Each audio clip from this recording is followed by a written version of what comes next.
Diqqət! Bu verilişdə səsləndirilən fikirlər və tibbi məsləhətlər maarifləndirici xarakter daşıyır və ümumi yanaşmanı əks etdirir. Hər bir orqanizm fərdi olduğu üçün ən dəqiq diaqnoz və doğru müalicə yalnız əyani həkim müayinəsi və müvafiq laborator instrumental analizlərdən sonra təyin edilə bilər.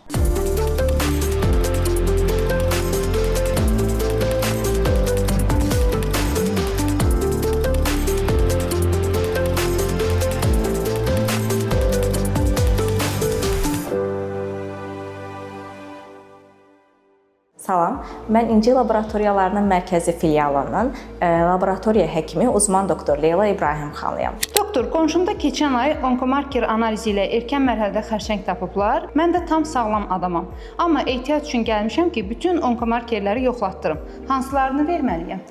Təəssüf ki, ideal onkomarker anlayışı tibbdə hələ də yoxdur. Yəni, tam sağlam bir insan heç bir şikayəti olmadan bütün markerları yoxlatması düzgün deyil. Çünki bu markerlar həm çox həssas deyil, həm də yalnızca xərçəngə məxsus deyil.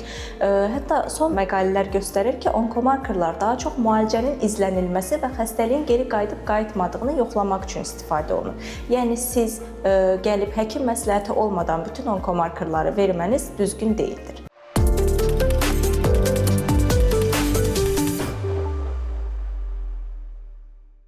Onkomarkerlərlə siz mənim qanımda birbaşa xərçəng hüceyrələrini axtarırsınız? Xeyr, onkomarkerlar birbaşa xərçəng hüceyrələrini deyil. Bunlar bədəndə xərçəng olduqda və ya bəzən xərçəng olmayan hallarda normal hüceyrələr tərəfindən istifadə olunan maddələrdir. Bu maddələr qanda, sidikdə və ya toxumalarda tapıla bilər. Yəni, bunlar xərçəngin varlığına işarət edir. Adından da bəlli olduğu kimi bir markerdir.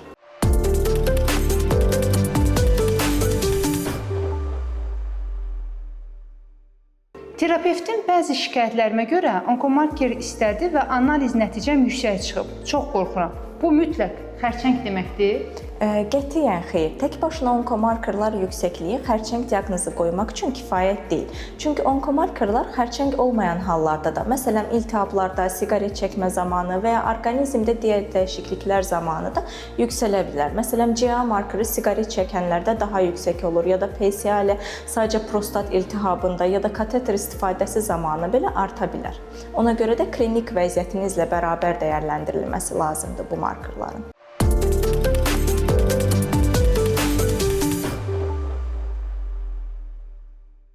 Həkim, siz dediniz ki, CA markeri siqaret çəkən insanlarda daha yüksək ola bilər.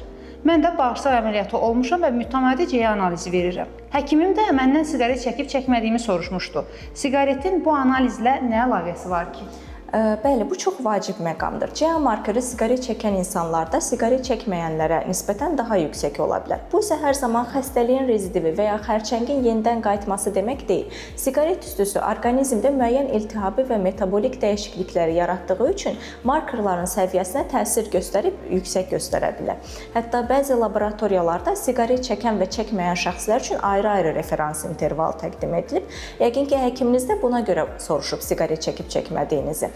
Nəticələr də bu referans aralıqlarına görə dəyərləndirilir. CA əsasən kolorektal xərçəngin izlənməsində istifadə olunur, amma eyni zamanda böyrək çatışmazlığında, qaraciyər xəstəliklərində yüngül yüksəlişlər də verə bilər. Müalicədən sonra bu markerin aşağı düşməsi müalicənin effektivliyini göstərən müsbət bir siqnaldır. Təbii ki, həm analizin nəticəsinin daha düzgün interpretasiyası, həm də ümumi sağlamlıq baxımından siqaret istifadəsinin azaldılması, hətta tərk edilməsi tövsiyə olunur.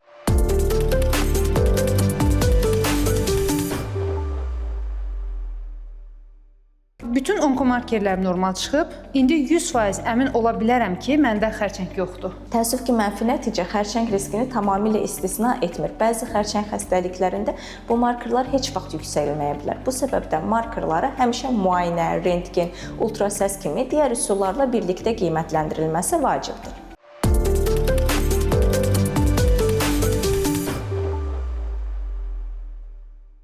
Uroloqun PSA analizi istəmişdi və nəticəm biraz yüksək çıxıb. İndi çox narahatam. Bu prostat xərçəngi olduğumu göstərir. Təkcə PSA yüksəkliyi prostat xərçəngi demək deyil. PSA prostat toxumasına spesifikdir, lakin yalnız xərçəngə spesifik deyil. 50 yaşdan yuxarı kişilərdə xoşxəstəli prostat böyüməsi çox yayılır və PSA-nı çox yüksəldir bu xəstəlik. Həmçinin yaş artdıqca da normal PSA səviyyəsi dəyişir. Bundan əlavə analizdən əvvəl əgər prostatit olmusunuzsa və ya kateterin taxılması prosesi olub, hətta rektal müayinə keçirmisinizsə də nəticə müvəqqəti yüksələ bilər. Buna görə həmişə dediyimiz kimi analiz nəticəsi tək qiymətləndirmək yox, xəstənin klinik vəziyyəti, yaşı, sərbəst total PSA nisbəti, PSA-nın zamanla dəyişimi birlikdə nəzərə alınır. Məsələn, yaş artdıqca PSA üçün normal qəbul edilən dəyərlər də dəyişə bilər.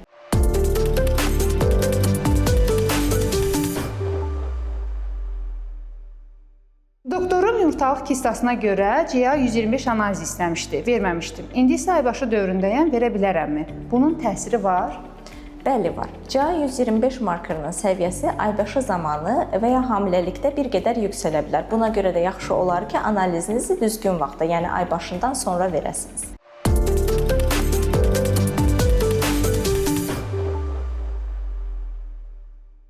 Mən artıq müalicə alıram. Niyə hər ay yenidən onkomarker analizi verməliyəm? Bir dəfə verməyim yetmir. Müalicə alan xəstələrdə bu markerlar bizim üçün navigator rolunu oynayır. Müalicənin nə qədər təsirli olduğunu və xəstəliyin geri qayıdıb qayıtmadığını izlənməsi üçün seri ölçümlər tək bir ölçümdən daha faydalıdır. Məsələn, süd vəzi xərçəngində CA15-3 müalicə reaksiyasını izləmək üçün istifadə olunur. Eyni zamanda əməliyyatdan öncəki nəticələrlə əməliyyatdan sonraki nəticələrin də seri ölçülməsi və dəyərləndirilməsi vacibdir.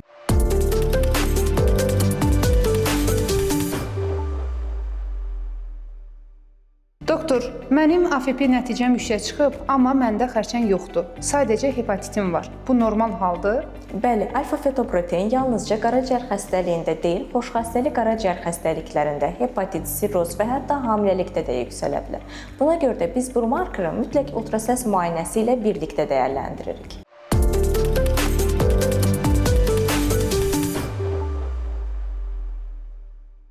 Keçən həftə bir laboratoriyada analiz verdim, nəticə 10 çıxdı. Bugün başqa yerdə verdim, 15 çıxdı. Hansına inanım? Onkomarker analizlərində istifadə olunan cihazlar və kitlər fərqli ola bilər. Xüsusilə CA seriyası, yəni CA125, CA15-3, CA19-9 üçün vahid bir beynəlxalq standart yoxdur. Ona görə də biz həmişə tövsiyə edirik ki, izləmə analizlərini eyni laboratoriyada və eyni metodla verəsiniz.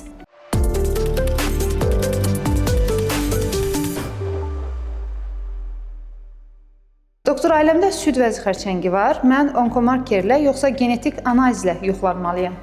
Onkomarkerlar hal-hazırda olan vəziyyəti göstərir. Yəni riski yox, sadəcə vəziyyəti göstərir. Riski bilmək üçün BRCA1 və BRCA kimi genetik markerlara baxılır. Bu genlərdə mutasiya olması gələcəkdə xərçəng riskinin yüksək olduğunu göstərir və bizə önləyici tədbirlər görməyə imkan verir. Ona görə də siz hal-hazırda onkomarker yerinə genetik analiz verməniz daha düzgün olar.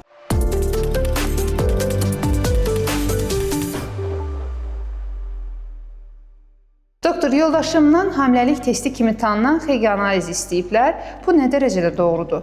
Bir də eşitmişəm ki, bəzi maddələr bu analizi səhv göstərir.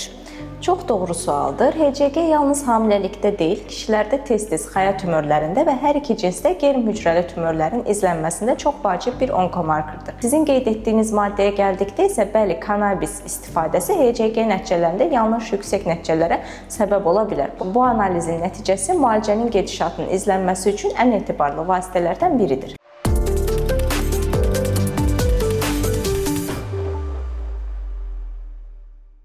Uzun müddətdir mədə-bağırsaq problemlərim var və çox narahat oluram. Onkomarker analizi verməyim lazımdırmı? Onkomarkerlar bəzi mədə-bağırsaq sistemi xərçəklərində istifadə oluna bilər. Ən çox CA, CA19-9 və bəzi hallarda CA72-4 markerlarından yararlanılır. Lakin bu analizlər tək başına diaqnostik məqsədlə istifadə edilmir və hər pasiyent üçün də rutin şəkildə tövsiyə olunmur. Çünki öd yollarının tıxanması, sarılıq, pankreatit kimi xoş xəstəli hallarda da bu markerlar yüksələ bilər. Hətta bəzi insanlarda genetik olaraq Lewis antigen sistemi mövcud olmur və bu şəxslərdə CA19-9-un markerının sintezi zəif olur və ya ümumiyyətlə baş vermir. Buna görə də xəstəlik mövcud olsa belə analiz nəticəsi normal və ya çox aşağı görülə bilər. Buna görə əvvəlcə klinik qiymətləndirilmə aparılmalı, həkim ehtiyac görərsə bu testlərə laboratoriya gəlib verə bilərsiniz.